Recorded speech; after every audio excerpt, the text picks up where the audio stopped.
iga wasta inaad iga wasta inaasike wasta iga haysa waa iga wasta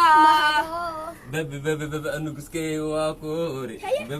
asxaabteeda qaaligaa soo dhawaada muuqaalkan haddaad aragtaan like share comment inoo sameeya waxay noo tahay dhiirigelin iyo dardargelin maalmahan waa lis waayey xooga waa iska yara xanuunsanaa waana yara mashquulsanaa maanta yaan ii wadaa atooraha tiktoka oo waayahan tiktoka qabsaday muuqaalkiisa iyo sawiraantiisa hadday tahay youtube iyo hadday tahayba tiktok anaga haddaan nahay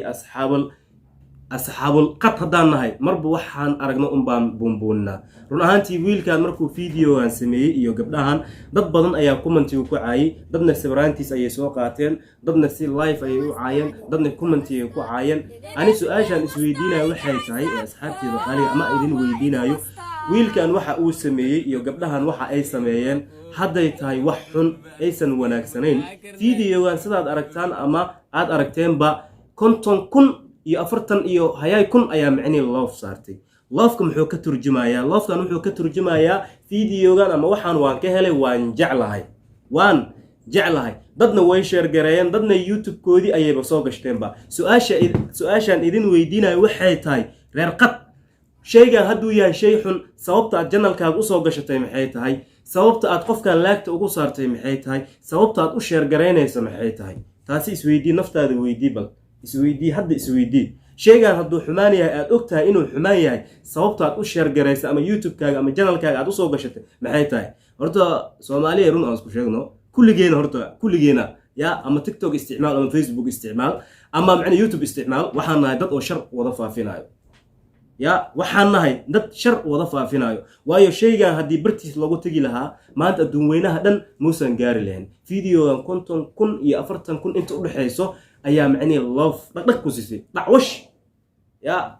marka shayga waaba ka hesheene caydan iyo aflagaadada halkee u socotaa midi kale tiktok masaajid ma ahan wax walbo xumaan ah tiktok horta waa la soo dhigaa ama facebook ha naqato ama youtube ha naqato ya marka wiilkan waxaan ii leeyahay asxaabay xaqiisa hala siiyo xaqiisa waad dulmiseen waxa aan la hadlayo waxay tahay dadka youtuberyada ah oo videogan soo qaatay oo macni folowga badan ku helay laagta badan ku helay oo janalkooda ku kala kacsaday waxaan ugu baaqaa wiilkan xaqiisa in ay siiyaan anigu kuma faraxsan run ahaantii waxa uu sameeyey kuma faraxsani laakiin xaqiisa wiilkan hala siiyo waxa uu sameeyey hadduu yahay wax xun ya si kala qof wax lagu sheegi karo lan sheega inaad sii faafisaan aad sii share gareysaan aad sii bubuunisaan aad kor u sii qaadaan ya wanaag maan ka shaqeynay ama xumaan ayaan ka shaqeynay gabdhaha hadda idin muuqda waa gabdho aad iyo aad u da'yar waa midda hadda idin muuqata oo xijaabka gaduudka wadato oo sheekada iidaa bilowdaybo sheekada kooba qofta bilowday ayada waa ya waa gabar yar midda kale oo iyadana codkeeda macni dalcabilaashka dhahayso ayadana waa gabar yar waxa ay sheegayaan asxaabay wax ay arkeen ma ahan laakiin waxay ka ahayd ciyaar iyo baashaalkii ayaa la xumaaday anagna maxaan ku yaqiinahay Soomaali hadaan wax yar markaan aragno dhacwash inaan wadwadno aan bubuunno saaxiibo labadoo bari lagu wadwada ka bacdi warkaaga laga baxa isku dulqaado ka bacdi wiilkan muxuu sameeyay asxaabay video labaad ayuu soo duubay markii la karbaashay saaxiibkii muxuu dhahay daawada asxaabay aan waa qaldoomay waxa sheedana uu qaaday ya maqaldam ilaahay waay aan khaladkaas waa galay walaalay waxa ku cusnaa videos igta tiraan ninkay fiirsaday mardabna waxaas midacaayin waxaasna hadda macna waxay dhacay soo noqonaa mogtahay khaladkaas waa gal alla u qaato sax horta wuxuu dhahay asxaabay iga raali naqda maqaldam ilaahay waa taasi been kuma sheegin waad saxan tahay laakiin hal meel ayaad ka qaldan tahay sababta aad noo raali gelinaysa maxay ahayd dembiga aad naga gashay maxay ahayd ya anaga dembi nagama gelin midi kale haddaad dembi gashana ilaahay baa dembi ka gashay raali gelinne ilaahay inaad raali geliso ayay waajib kugu tahay dadkan tiktok iskugu yimid ama youtube-ka iskugu yimid ama macni ii sheeg facebook iskugu yimid adayba kugu shaqaysteenba adiga videogaaga ayayba ku shaqaysteen adigana waxaa leedahay asxaabay waan qaldamay iga raali noqo raali gelin ilaahay inaad raali geliso ayay waajib kugu tahay weligaa ha isku dayin walaalkayga qof bini aadam ah in aad qanciso ama in aad raali geliso weligaa ha isdhihin qof bini aadam ah raali geli ama qanci isku day inaad naftaada qanciso ama ugu horeyntii raaligelinta waxay waajib kugu tahay inaad raaligeliso allaha ku oontay anaga qalad nagama gelin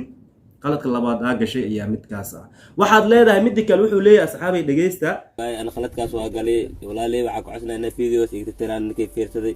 mardabna waxaas midacaayin waxaasna hadda macnaa waxay dhacay masoo noqonaa wuxuu dhahay macnii walaalahayga videogaas haliga tiro video uu leeyahay haliga tiro jalalkiisuuba ku dhex jiraaba asagaaba heestaba jalalkiisu ugu dhex jiraa ma fahanti warniyo ilaahay nin ragu kaa dhigay waxaan markaad sameynaysa si ku talgal ayaad u samaysay gabdhaha maanta video kula soo dubay kuwa la qasbay ma ahan si ku talgal ayay waxaan u sameeyeen laakiin gabdhaha waxay ka ahayd baashaal iyo kaftan anaga Soomaaliyeed nahay bash ayuu noqdaa macnii haddii hadalka dhanka xun loo rogo xumaan ayuu noqdaa haddii dhanka wanaagsan laga fiiriyona wanaag ayuu noqdaa macnii kama wado wiilkan iyo gabdhahan wanaag ayay sameeyeen ama ficil wanaag ayay sameeyeen laakiin hadday xumaan sameeyeen dad ayaga ka xun ayaaba TikTok dhex taagan maxaa loo arki la'yahay kuwaas ma arkoosin miyaa dadka asaga ka xun oo TikTok dhex taagan 9 kama arkoosin maskiinka hal mar oo dhuuso ay ka fakatay awaala adeesi miyaa ya warjilac iyo jireer nooca doonta ahaw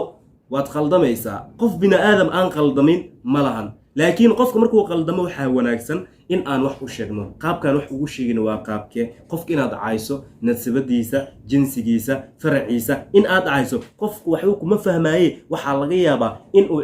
doorka uu sii galo saaxiib markuu waxaan kula niragaa tahay ya aqliga aad waxaan ku sameysay waad leedahay war gabdhihii fiir kula sameeyay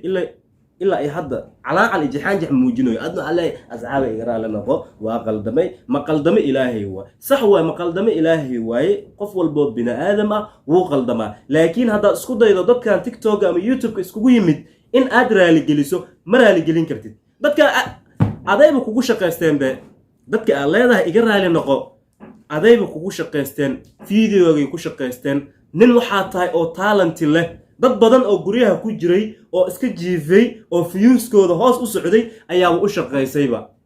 ya YouTuber caana ku soo qaatay oo video soo qaatay ka soo hadlay dadkaas adi axsaan ku sameeyeen laakiin ayaga danaysanay haddayba macni og yihiin waxaan adig aad sameysay inay xumaan tahay maxay janalkooda u soo gashteen aad waqti ugu bixiseen in aad video soo qaadato aad jarjarto leen video markii la sameeyay jarjartaana galay waqtiga galay madax xanuun interest waxaasna maxaa u gashay waxaan xumaan waa ogtahay hergaba ayaa ugu qaatay waxaan inuu xumaan yahay waaba ogtahay maxaad waqti ugu bixisay maxaad waqti ugu bixisay asxaabay sheekadu waan ku dheeraaday